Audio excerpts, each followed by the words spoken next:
So hello and very good morning to all my students. मेरा नाम है उबैद अहमद खान और आप सभी देख रहे हैं tricky GK and science channel. हम लोग किस फिजिक्स में कई सारे टॉपिक हो चुके हैं और कल हम लोग ने हीट ख़त्म कर लिया था।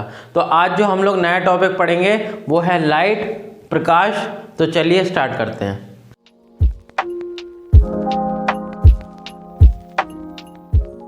सो स्टूडेंट्स, हम लोग बात करने जा रहे हैं लाइट की।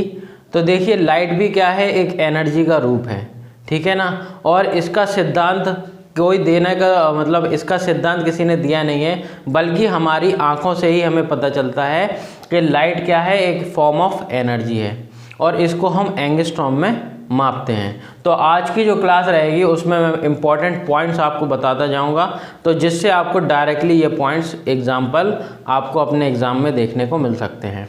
तो जो पहला पॉइंट इससे रिलेटेड है वो यही है कि light is a form of energy. Light एक एनर्जी का रूप है और ये 3900 एंगस्ट्रॉम से 7800 एंगस्ट्रॉम के बीच में होती है। बीच में क्या होगी? लाइट, ठीक है। और ये जैसे जैसे आगे बढ़ती जाएगी वैसे वैसे अल्ट्रा वायलेट रेज होती जाएगी और जैसे जैसे पीछे आती जाएगी वैसे गामा किरणें बनती जाएगी। बीच में जो हमें दिखाई देती है वो होती है लाइट। और दूसरी बात यह है, लाइट किसी भी दिशा में नहीं बल्कि सीधी रेखा में ट्रेवल करती है। Light is travel in a straight line, ठीक है। यहाँ तक आपको समझ में आ गया होगा। देखिए नेक्स्ट पॉइंट। तो स्टूडेंट्स, इसके बाद अगले पॉइंट आ रहे हैं। तो इसमें पहला पॉइंट है विद्युत चुंबकीय तरंग सिद्धांत। तो ये कुछ चीज़ों के सिद्धांत को बता पाता है। इसके अंदर आएंगे रिफ्लेक्शन ऑफ लाइट, ठीक है, प्रकाश का अपवर्तन, फिर होता है रिफ्रैक्शन ऑफ लाइट, ठीक है। इसी प्रकार आता है लाइट एक सीधी रेखा में चलती है। तो ये सब किसके अंदर आता है? विद्युत चुंबकीय तरंग सिद्धांत। तो प्रकाश को इसीलिए विद्युत चुंबकीय तरंग अनुप्रस्थ होती है, इसीलिए प्रकाश को भी क्या बोला जाता है? लाइट को भी बोला जाता है विद्युत चुंबकीय तरंग, ठीक है। तो इसी तरीके से नेक्स्ट पॉइंट आपके सामने आ रहा है प्रकाश विद्युत प्रवाह का सिद्धांत। तो प्रकाश फोटो इलेक्ट्रिक थ्योरी का सिद्धांत किसने दिया था? तो ये दिया था एल्बर्ट आइंस्टाइन ने। इन्होंने जो लाइट के मॉलिक्यूल्स थे, पार्टिकल्स थे, उनको फोटॉन्स बोला था, ठीक है ना। इसी में हम लोग आगे पढ़ने जा रहे हैं फोटॉन्स के बारे में। सो स्टूडेंट्स, आप लोग हेडिंग देख सकते हैं, प्रकाश का फोटोन सिद्धांत। तो इसमें क्या बताया गया है? जो फोटॉन्स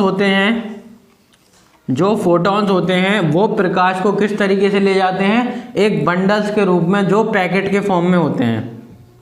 ये कई सारे पैकेट्स हैं और इसके अंदर क्या है? लाइट है। तो ये आप तक ले जा रहे हैं किसको? पैकेट के फॉर्म में। इन्हीं को बोला जाता है फोटॉन्स।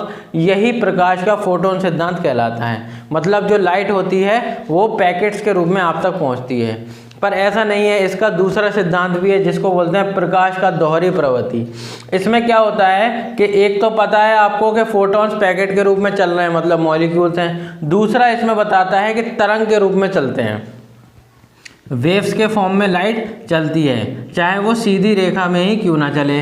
तो ये वेव फॉर्म हो गया और ये पैकेट्स वाला अणु फॉर्म हो गया, ठीक है। तो इसी को बोलते हैं दोहरी प्रवृत्ति।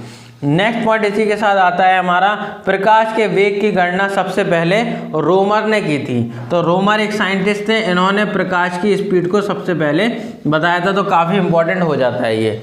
नेक्स्ट इसी में आपको याद आया कि जो लाइट की स्पीड होती है हवा में और वैक्यूम में, वो कितनी होती है? 3 × 10⁸ मीटर पर सेकेंड होती है, ठीक। इधर लिख लीजिएगा, वैक्यूम में भी यही स्पीड होती है। यहाँ तक आपको समझ में आ गया होगा। अब देखते हैं हम लोग नेक्स्ट पॉइंट।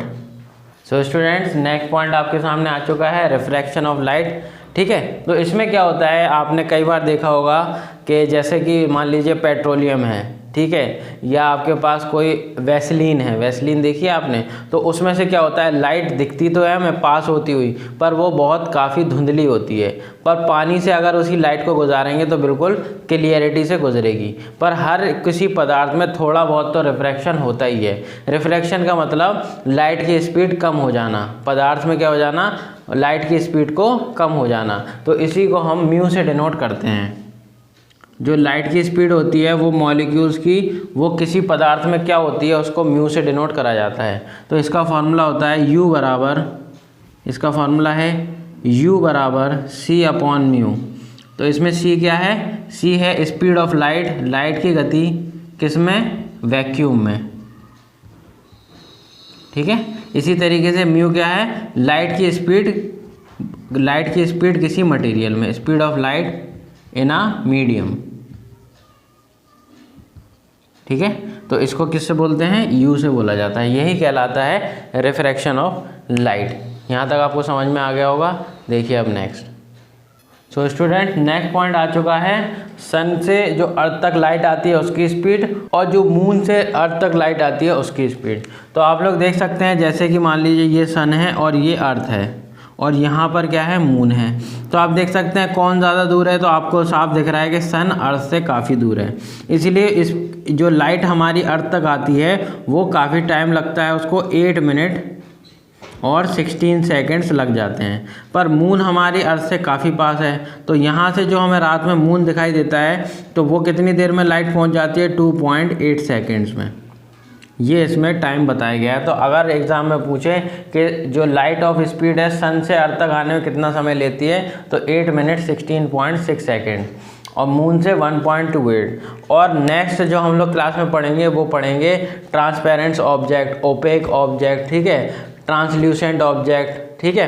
तो उसमें क्या रहेगा, जैसे मून है उसकी खुद की लाइट नहीं होती, तो ये सब किस में आएगा, अगली क्लास में।